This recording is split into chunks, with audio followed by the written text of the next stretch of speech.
നമസ്കാരം. കഴിഞ്ഞ ദിവസമാണ് ക്ഷേത്രത്തിൽ പൂജ ചെയ്തുകൊണ്ടിരുന്ന പൂജാരിയെ അറസ്റ്റ് ചെയ്ത സംഭവം ഉണ്ടായത്.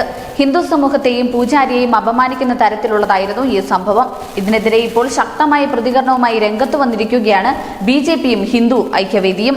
ഈ സംഭവത്തിൽ പോലീസുകാർ ക്ഷേത്രനടയിൽ വന്ന് മാപ്പ് പറയണമെന്നാണ് BJPയുടെയും ഹിന്ദു ഐക്യവേദിയുടെയും ആവശ്യം.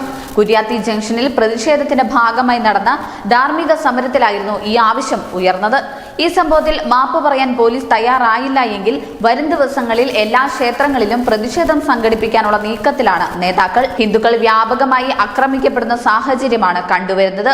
അറസ്റ്റ് ചെയ്ത പോലീസ് ഉദ്യോഗസ്ഥന്റെ അവിവേകം എന്നതിലുപരി അതിന് വേറെ അജണ്ടകൾ ഉണ്ടെന്നുള്ളതും ഈ സംഭവത്തിൽ വ്യക്തമാണ്. അതുകൊണ്ട് തന്നെ നിസ്സാരമായിട്ടല്ല സംഭവത്തെ വിശ്വ ഹിന്ദു പരിഷത്ത് കാണുന്നത്. ഇതൊരൊറ്റപ്പെട്ട സംഭവമല്ല എന്നത് നമുക്കറിയാവുന്നതാണ്.